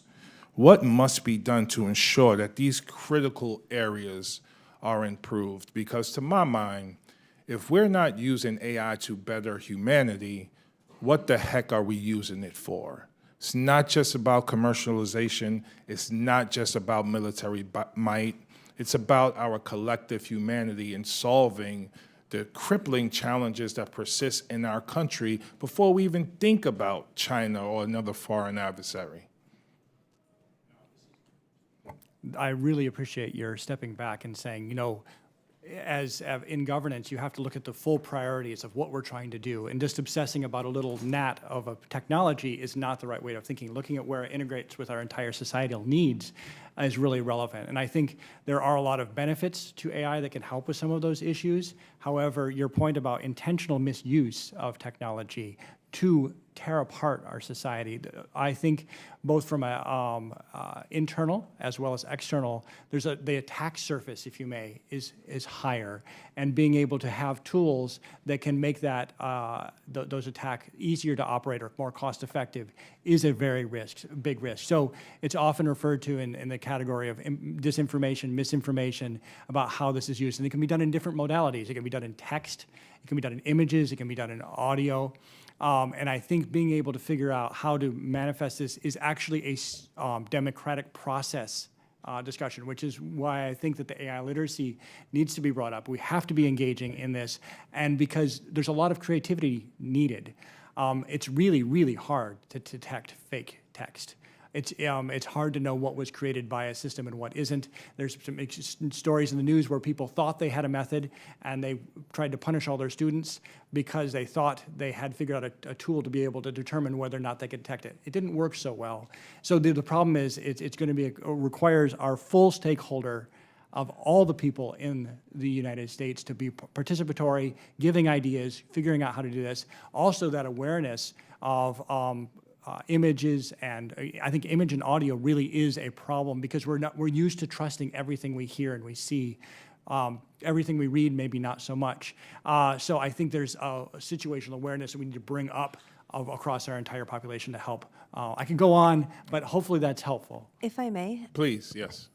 what you're bringing up is the concept of algorithmic bias and why this is critically important to talk about today. So to build on a point from earlier, this is where regulation comes in. We already have laws today that prohibit certain implementations and certain outcomes from happening independent of the technology or the solution being used. But in addition, we're going to have to identify where the gaps are that existing regulation is insufficient and create new ones. So a couple of reasons this happens. One is just a lack of diversity in creating these technologies. These technologies are gate-kept, not just by education, but literally geographically gate-kept. People who sit in California try to dictate to school districts in New York how their schools should be run, and that's not how this should work.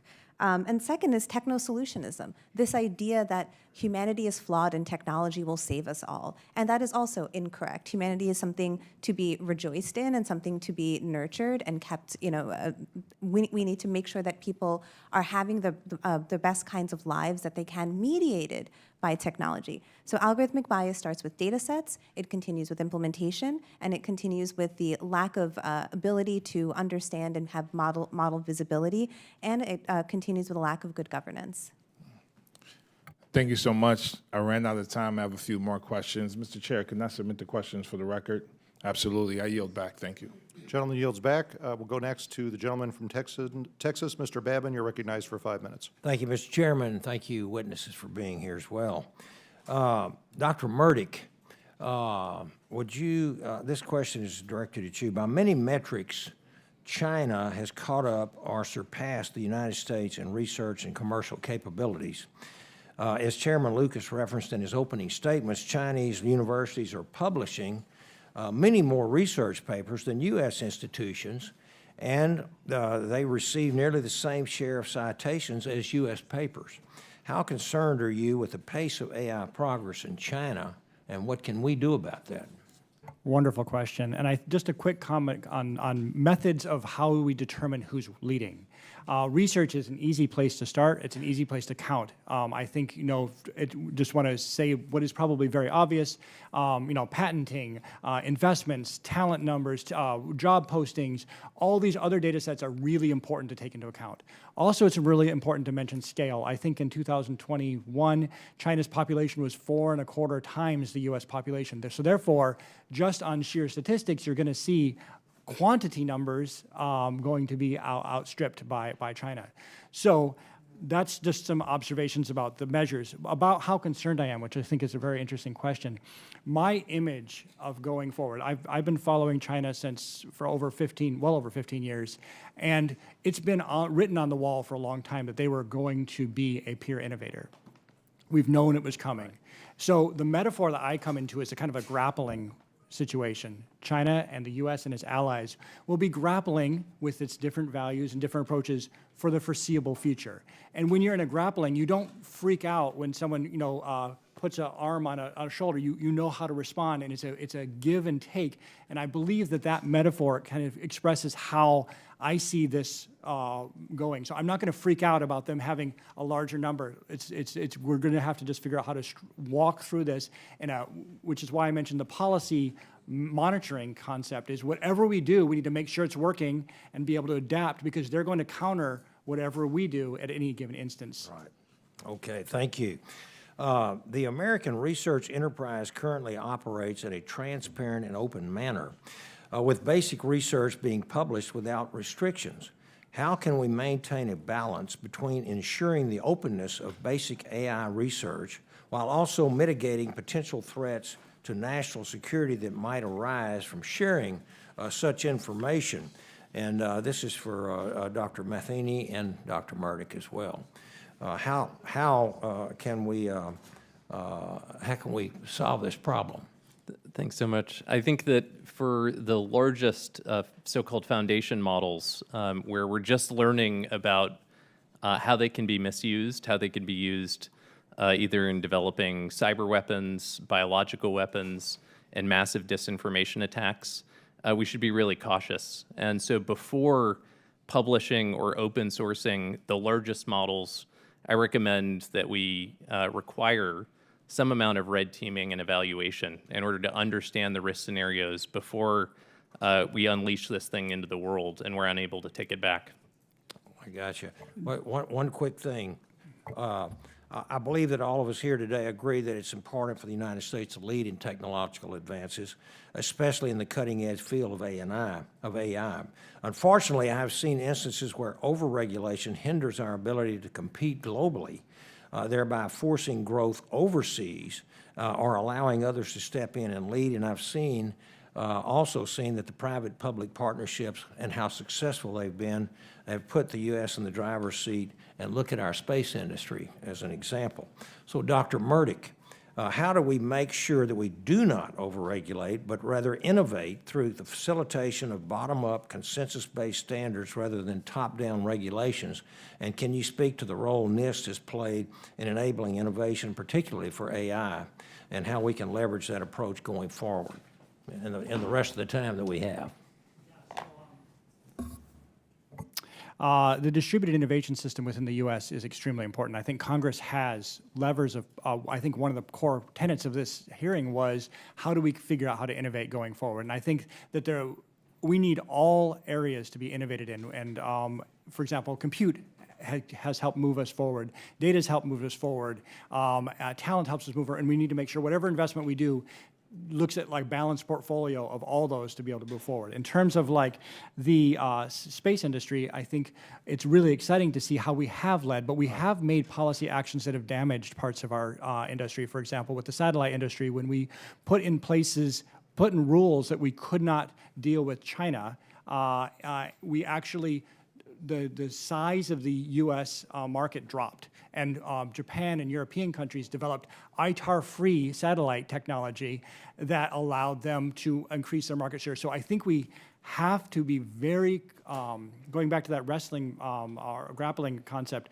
we have to be very cognizant of everything we do will quickly be adapted and tried to be used against us, and we have to be able to adjust our policies and monitor them. So I think that monitoring action of like, how well is this working, is actually a core part of anything that Congress is going to do going forward. Thank you. If I can add on the previous point about kind of like ensuring that open source and open science is safe, I think it's important to recognize that when we keep things more secret, when we try to hurt open science, we actually slow down more the US than China, right? And I think that's what's been happening for the past few years. And it's important to recognize that and make sure we keep our ecosystem open to help the United States. Merci. Thank you. Yield back. Gentleman yields back. We'll hear next from my colleague from North Carolina, the gentlewoman, Congressman Ross. You're recognized for 5 minutes. Thank you very much, Mr. Chairman and Ranking Member Lofgren, and to all of the witnesses for being here today. I will not go into intellectual property. I serve on the same committee with all of them. As we all know, artificial intelligence permeates all areas of business, industry, the arts, and influences decisions that we make in our daily lives. In my district, North Carolina State University launched the AI Academy in 2020 that will prepare up to 5,000 highly qualified AI professionals from across the nation through their workforce development program. The AI Academy is one of the Labor Department's current 28 public-private apprenticeship programs, and I look forward to hearing from you about that. I know we've talked a little bit about community colleges, but my first question is about cybersecurity. I'm concerned that we're not ready for AI-enabled attacks. I mean, we're not even ready for the attacks that we have already. And one of the best defenses against phishing emails is that they're often poorly drafted with misspellings. But generative AI provides an easy solution for malicious actors. And so Dr. Matheny and Dr. Murdoch, and then anybody else, but I do have another question, so be quick. Are current cybersecurity standards and guidelines equipped to be able to handle AI-enabled cybersecurity and attacks, and what could the federal government do? Thank you for the question. We're not equipped yet, and I think that this has been, I know, a priority for DHS CISA to take this on, and there's a lot of thoughtful work there looking at the impact of AI on cybersecurity, including advances in spear phishing, which can be made more cost-effective through the use of these language models, but also through the use of these large language models to generate not human language, but computer code. So these code generation tools can be used to create offensive cyber weapons. And it's possible that in the future, those cyber weapons could be quite capable and very cost-effective and generated at scale, a scale that right now isn't possible even for state programs. So I think that's quite worrisome. AI can also, though, enable stronger cyber defenses. And so figuring out how to invest in AI capabilities that will ultimately create an asymmetric advantage for defense over offense is an important research priority. Okay, and Dr. Murdoch, could you be very brief, because my next question's for you.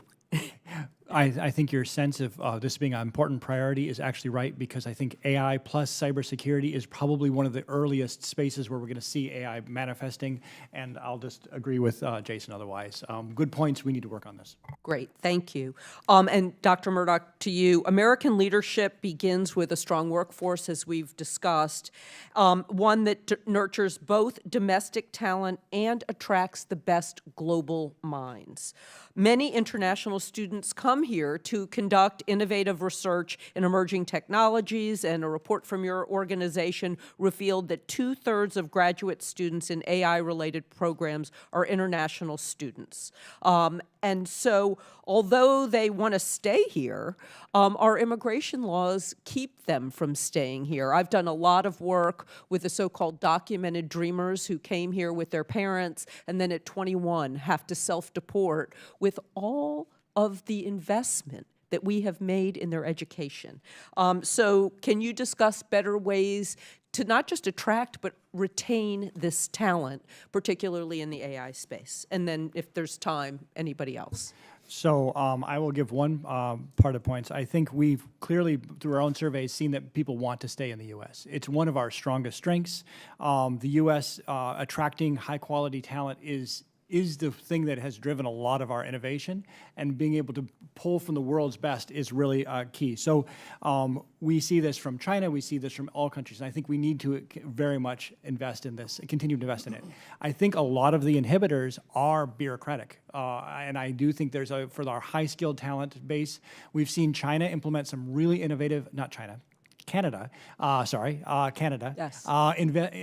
Invest in some really interesting ways of when someone comes to Canada and they meet they give everybody in their family the opportunity to start working the same day that the person who was approved. That's pretty amazing, and it really can make a big decision when you're trying to decide whether to move to Canada or the U.S. or some other place. And so I think those kind of innovations are strongly within the your hands, and I think you can use them very effectively.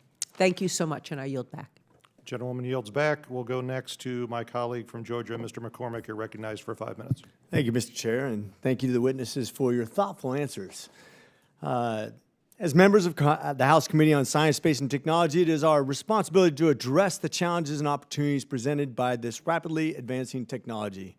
Artificial intelligence has potential to revolutionize our national security strategies and capabilities.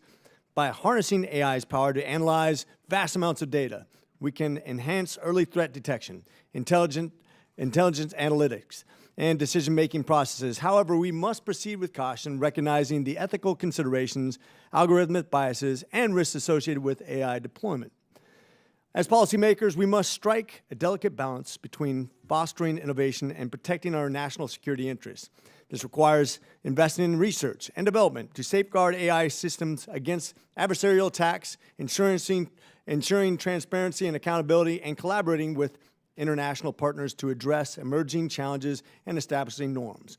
By doing so, we can harness and the transformative potential of AI to strengthen our defense capabilities while safeguarding our values and security. In fact, that whole statement was produced by AI at ChatGPT, which I thought was fun. And matter of fact, you probably could have said it a lot better than me, too. That's where we're at right now.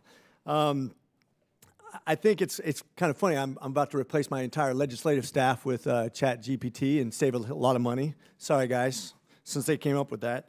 And I say that tongue-in-cheek, but I thought you made Dr. Chowdhury, I thought you made a huge statement when you said we're looking at AI like our savior and like it's going to replace us.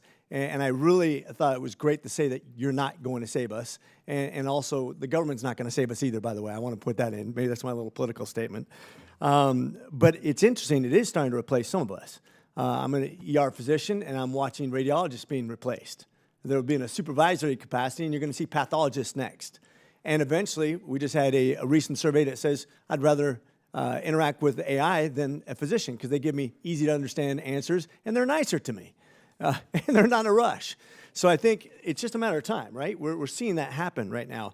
And in the defense industry, I'm worried because I've seen those documentaries like Terminator and Star Trek, and I understand that we have the potential for systems to actually start outthinking us and actually outreacting and has a potential to damage us.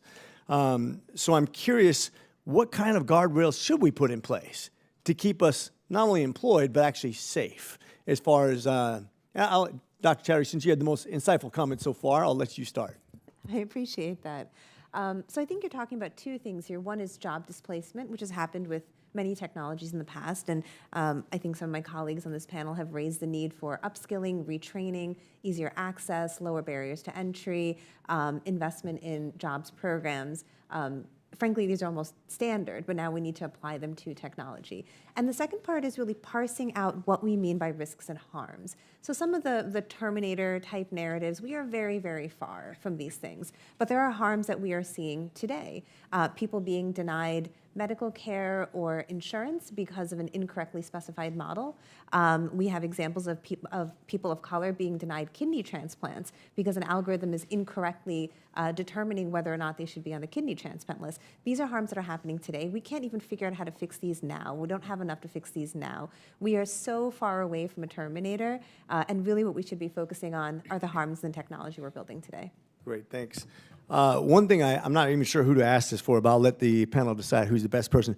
I have a real sincere concern that 100% of our AI chips right now are produced in Taiwan. With the posturing we have from China, talking about they are going to take over Taiwan, having an adversarial country owning 100% of the production of the most influential technology in world history deeply concerns me. Now, I know AMD has some processes that they want to produce AI outside of Taiwan in the next couple of years. But in the meantime, what do? I feel like all of our eggs are in one basket, please.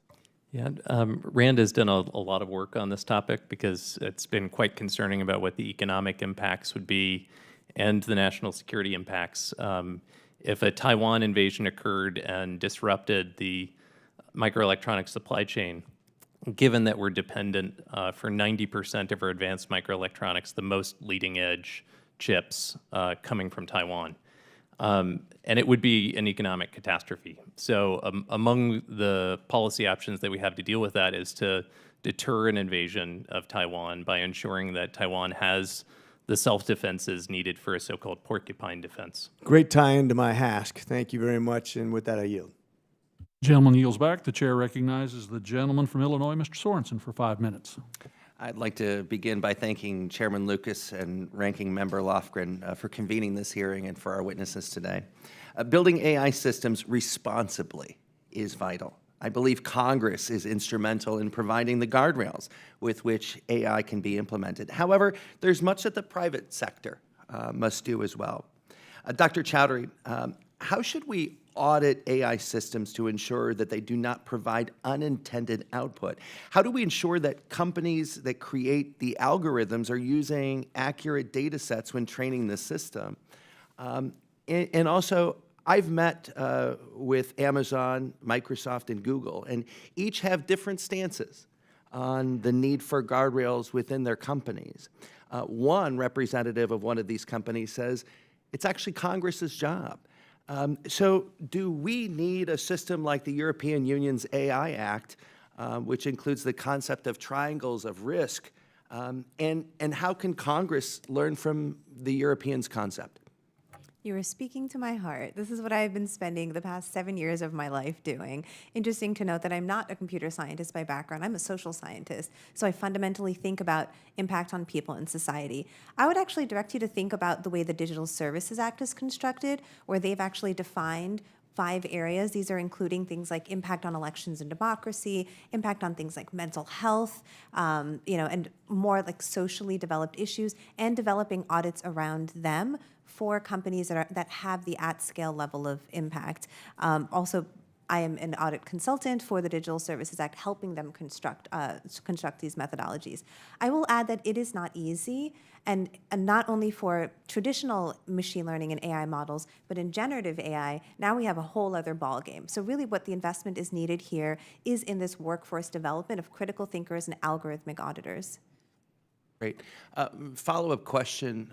When we go to a search engine or we have a video conference, do you believe that there should be safeguards so that consumers understand if the data that they're receiving is organic and believable and, most important, trustworthy? Yes. Thank you. Dr. Farshi, first of all, I'd like to say that I was a little nervous when I first had my electric car, my Chevy Bolt, drive itself down the road, when I came up to that first curve and it did it itself, all right? But I had a steering wheel to be able to control it, to take over. 9 days ago, I met with local union leaders from our bus systems in Bloomington and Rockford, Illinois, and they had concerns about autonomous bus systems. What does it mean for the safety of those that are on their buses or the safety of those folks that are standing on a sidewalk? AVs are complicated technology with extensive programming. How do we ensure safety if we're going to put children on school buses? How do we protect our autonomous vehicles from those that might want to hack them and cause problems? So the technology is still very early, but there are lessons that we've learned in the past that have helped create a certain level of safety for complicated machines and technologies, and I think the best lesson there is in aviation. So in aviation, there were certain guidelines that had to be met for an airplane to be able to fly, and now aviation has become one of the most safe forms of transportation. I feel like we're still kind of in the early part of the 20th century on the AV side. We still don't know exactly what the failure modes of these machines are. There's still rapid iteration going on. They're perhaps 98% safe, but they have to be 99.999% safe. And so once the technologies are matured, then when we identify what the weak points of these technologies are, we will come up with a framework to audit the technologies to make sure that, okay, if a vehicle passes these tests, just like what we have, for example, with crashworthiness, if a vehicle passes these tests, we have this level of certainty that this vehicle will be safe in most circumstances, and I think that safety should be higher than that of a human driver. So if a human driver, because humans make errors, if a human driver makes an error that leads to an accident every 100,000 miles, then these vehicles have to be audited to be safe for at least 100,000 miles. And once they pass that threshold, then we should consider them for use. So I think we're still 2 steps away from being able to identify that regulatory framework to be able to audit these machines to be sure that they are safer than human drivers. Thank you very much for your testimony today, and I yield back the balance of my time. The chair recognizes the gentlelady from North Carolina, Ms. Foshee, for 5 minutes. Thank you, Mr. Chairman, and thank you all for your testimonies here today. My first question is to Dr. Chowdhury, and I think that I was really struck while reading your testimony by a particular line where you say, it is important to dispel the myth that governance stifles innovation, that during your career that you have found, and you talked about this a little earlier, governance is innovation. Can you please elaborate on that notion that governance is innovation in the context of AI, and how can the federal government and certainly Congress fulfill our oversight duties to get this right? Thank you, and I would love to elaborate on this. And here's where we make a distinction between what is research and what ends up being applied. In my time helping Fortune 500 companies implement AI systems, 99% of the time, the reason they did not implement it is because they could not reliably trust or predict what the outcome was. They did not know if they were operating within the appropriate safeguards, if they would be breaking the law, what it even meant to possibly break the law, so they just decided to not do it. So by creating the appropriate sort of standards, guidelines, laws, and this is all within the remit of Congress, you actually help innovation by showing companies where the safe area to innovate and play is. Would anyone else like to speak to this? Okay. So also, with the rise of artificial intelligence, researchers are increasingly in need of computing and data resources at scale. Unfortunately, there is a general lack of access to AI resources outside of the large tech companies. This has resulted in a steep resource divide between the top tech companies and smaller AI firms. Dr. Farshchi and perhaps Mr. DeLong, can you speak to the needs of enabling innovation for smaller companies to access computing and data resources?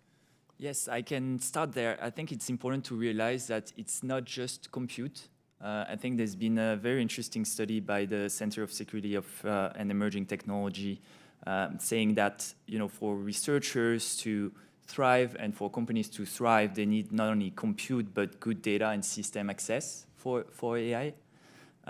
So when we look at kind of like providing the resources for all companies to thrive with AI, I think we need to be kind of like looking at all of that: compute, people, and system access, and provide more transparency.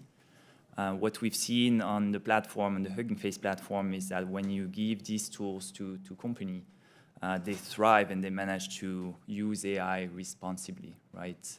We've seen everywhere from kind of like marble cutters, small businesses in the US using AI to detect material, a print shop using image generation to generate image and generate kind of like T-shirts or phone covers using AI.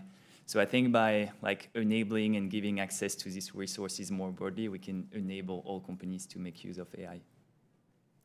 Congresswoman, just to add, I think the federal government has a role to play here. There's a bit of ambiguity right now, going back to the conversation earlier about licensing versus registration. It's still the Wild West. Companies don't know. They need to train their models. They don't know exactly if they would be doing something illegal or doing something unethical by using certain data sets. If the government were to make data available and instruct companies and researchers to use that data source and remove this ambiguity, I think that would be, to Clem's point, I think that would be a huge step forward for these researchers. Thank you, Mr. Chairman. I yield back. Gentlelady yields back. The chair now recognizes the gentlelady from Colorado, Ms. Carvero, for 5 minutes. Thank you, Chairman Lucas, and to you and Ranking Member Lofgren for this very exciting hearing on AI, which I think we've all been following closely. And as a doctor as well, as Dr. McCormick mentioned earlier, I'm following advancements that are happening in the healthcare sector. New forms of biomedical technology and data are transforming the way that we research, diagnose, and treat health issues. And there's a lot of enthusiasm using AI to combine different forms of data, such as those from genomics, healthcare records, medical imaging, to provide clinicians with critical insights to make clinical decisions for individual patients. So Dr. Matheny, can you describe what you think the technological benchmarks are needed to realize benefits, and especially in the medical field in the next 2, 5, 10 years and beyond? Thank you for the question.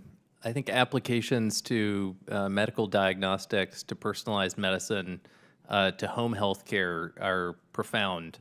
And I think that establishing the sort of evaluative framework that we're going to need in order to assess the added value of these technologies over current practice is one that's really important for the FDA, for Medicare, for Medicaid, to be able to evaluate what advantages these technologies bring.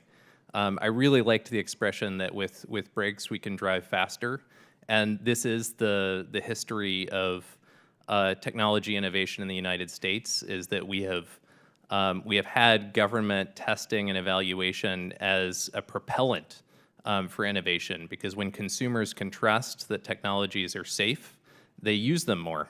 And that allowed the United States to lead in pharmaceuticals and in other health technologies because of that framework. I'm going to kind of expand on your notion of trust. Dr. McCormick also mentioned an article in the New York Times talking about how doctors are using ChatGPT to communicate with their patients and looking for a more empathetic way of responding to them. As somebody that trained in medicine, that at first made me chuckle, then it made me worried a little bit, and then as I read the article, I must admit that the answers that it came up with were actually quite good and in keeping with some of the training around communication that we use. But I think if I was a patient and realized that my doctor was not answering something themselves, but using a separate technology to create more empathy and communication between us, I'd also be a little bit concerned. So looking at that, and then also realizing in the article that in my thoughts, something like AI would be very good at the radiology aspect, right? Of making sure that it was reading mammograms faster, for example, but it also pointed out that it was leading to a lot of false positives that were leading to unnecessary tests. So how in the future, as patients, as providers, can we ensure confidence in the different kind of applications that AI and these technologies are going to be used for in medicine? And that's really for anybody, starting with Dr. Matheny. I do think that more testing in which the comparison arm is current practice, so that we can evaluate, does it have the same precision recall as existing, for example, diagnostic practices, is going to be essential. I think society as a whole is going to be working to adapt on what we sort of recognize as being sincere communication, when more and more communication will be generated by language models. But I do think that one benefit of some of these models is that they don't get tired, they don't get stressed. So if you're a care provider and you're working under sleep deprivation and time pressure, you might not be giving as much explanation as is really needed for a patient. So there could be real benefits there. Just to add to that, I think this concept of human-machine teaming and trust is really important here. You had the fortune of working with the armed forces for the first part of my career, and I watched the training culture that they had. They trained well with their teammates, and they knew what their colleague was going to do and not do because they had spent that time training. And I think there's a lot of interesting measures and metrics for designing systems that maximize that trust. So imagine a doctor, or actually part of their training, learning how to work with these systems, spending those hours so that they know when they can rely on it, when they can't rely on it. I just think it's an important framing for the future of AI to make sure that that's part of the team and is calibrated correctly, that trust, and we can use it appropriately. Really appreciate your answers. In particular, I think Dr. Matheny, I thought about burnout as well, as we've come in particular out of a pandemic where we're going to be facing more physician shortage. What are the applications to read over patient charts, to compile information, to write long notes that doctors don't necessarily need to spend hours on? And so very, very much appreciate those comments. The member's time has expired. The chair now recognizes the gentlelady from Pennsylvania, Ms. Lee, for 5 minutes. Thank you, Mr. Chairman, and thank you to our witnesses for your time and expertise on this critical area of technological innovation. Advancing innovation in Western Pennsylvania have become synonymous when we view the technological developments we're providing to the nation. For example, Pittsburgh is America's hub for autonomous vehicles, research and development, evidenced by the numerous self-driving vehicles you'll find on our streets. Carnegie Mellon University in my district brought home $20 million from NSF to develop AI tools, specifically to address the design and utilization of ethical, human-centric AI tools that will help improve disaster response and aid public health. As an environmental justice advocate, I've seen how ethical AI has been used to monitor, predict, and combat environmental conditions that are ravaged by corporate polluters. AI can mean new possibilities for clean air and water and livable communities. We know that smart city initiatives, innovations that leverage AI and data analytics, will help to improve the quality of life for citizens and enhance sustainability. However, despite the numerous possibilities for AI integration into every facet of the American economy and everyday life, there also exists serious concerns that I don't take lightly. As some of my colleagues have mentioned this morning, we're really discussing privacy rights, the ethical implications of AI technology, the continuing war against disinformation and misinformation. As a proud representative from Western Pennsylvania, I'd be remiss to not discuss the implications AI will have on our labor and our workforce. AI is exciting, sure, but we must exercise caution to ensure that we provide access and opportunities for skills training and education to every single worker so they're not left behind throughout and by this revolution. Last week, I introduced an amendment that encapsulates my legitimate concerns on the disparate impacts these technologies have on people that look like me. I would like to commend Chairman Lucas and this committee for their express commitment to ensure that the advancement of AI technology in our society does not result in Black folks and otherwise marginalized communities being used as sacrificial lambs. We can all agree striking a balance between harnessing the benefits of AI and addressing its challenges is crucial to ensuring AI truly has a positive impact. Striking that balance begins here, of course. So, Mr. DeLong, what are the untapped potentials of AI that could substantially improve combating environmental injustices and daily living standards of ordinary citizens? So first, I really appreciate your points. I think one of the important things that we need to realize today is that AI needs to be more inclusive to everyone, more transparent. Something that we've seen, for example, is that by sharing models, data sets, you actually allow everyone to be able to discuss them, contribute to them, report biases that maybe the initial model builders wouldn't see. So I think it's really, really important to invest a lot in more equity, more inclusiveness for AI. To your second question on the environment, I've been really interested in all the research that has been done around carbon emission from AI, because that's a very important problem that we'll have to deal with in the future. So for example, there's this model called Bloom that has been developed by Big Science that Hugging Face participated in, that published actually the carbon emissions generated by the training of the model.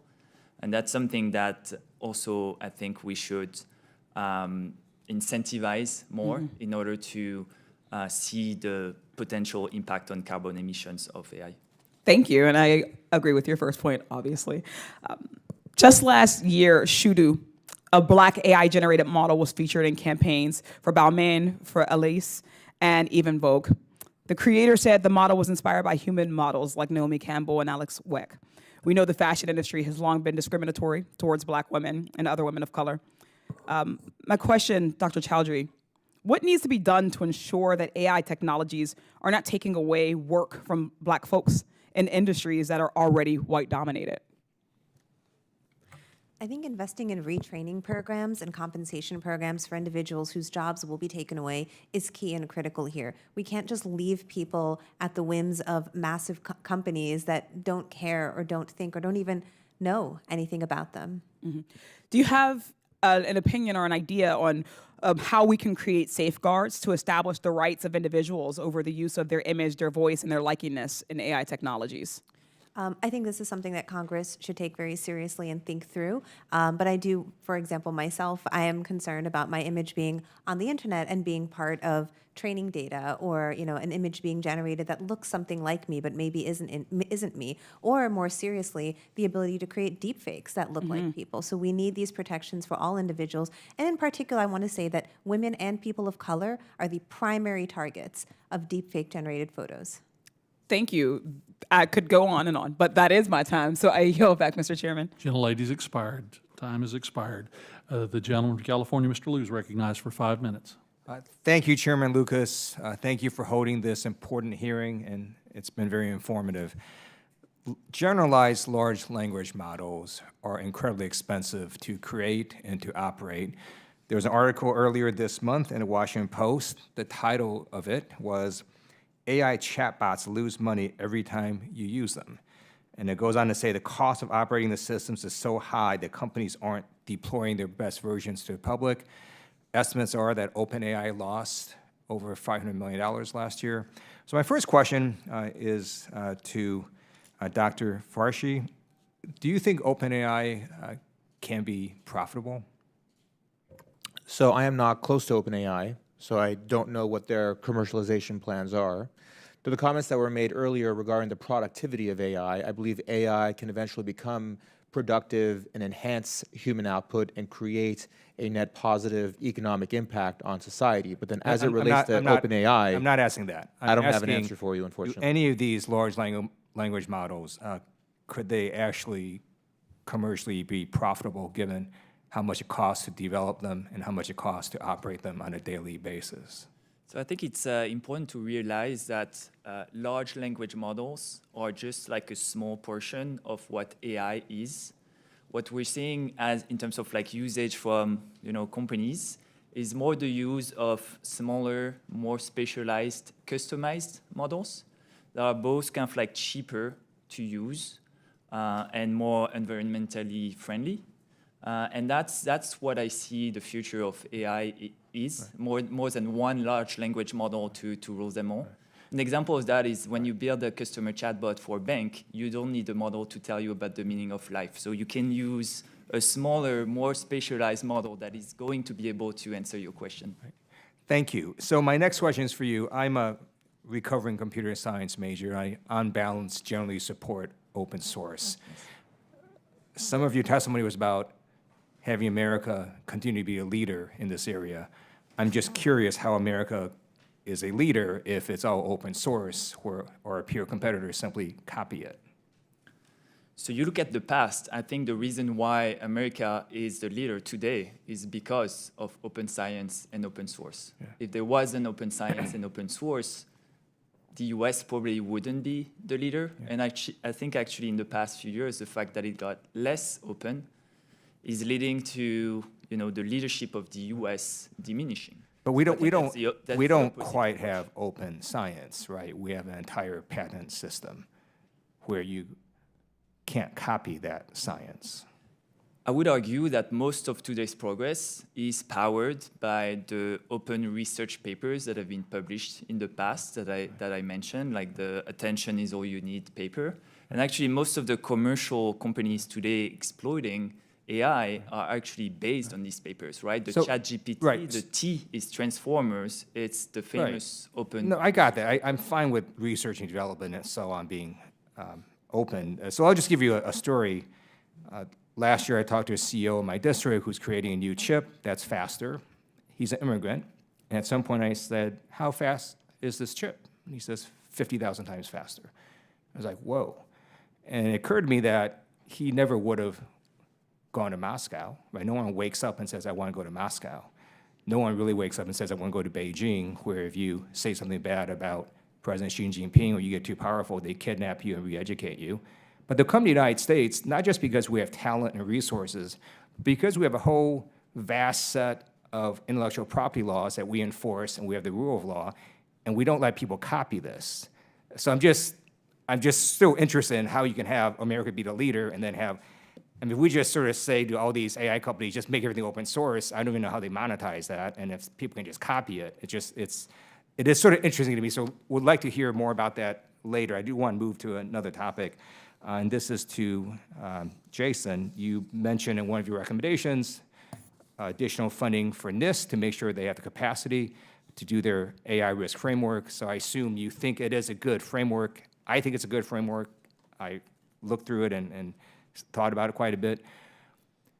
It's pretty generalized, so it's not that prescriptive, so any company could actually adopt it. What is your view of just forcing companies to think about AI by, let's say, anytime the federal government contracts with someone, we require them to go through the NIST AI framework? Thank you. I do think that we need an approach in which the safety and reliability of systems is assessed before they're broadly deployed. And right now, we don't have such a system. And there are a few ways for the federal government to help. One is not only requiring that for direct federal contractors, but also making it a term and condition that any compute provider that has a federal contract would be required to place those conditions on any company that's using its computing infrastructure. So sort of similar to the common rule in which a federal contract with a research organization requires then that any organization that they're working with, even if it's not on a federal contract, follows the common rule, say, for human subjects research. We could require the same for safety testing for AI. Thank you. I yield back. Gentleman yields back. Seeing no other members present, I want to thank the witnesses for your valuable, in some ways exceptional testimony, and the members, of course, for their questions. The record will remain open for 10 days for additional comments and written questions from members. This hearing is adjourned.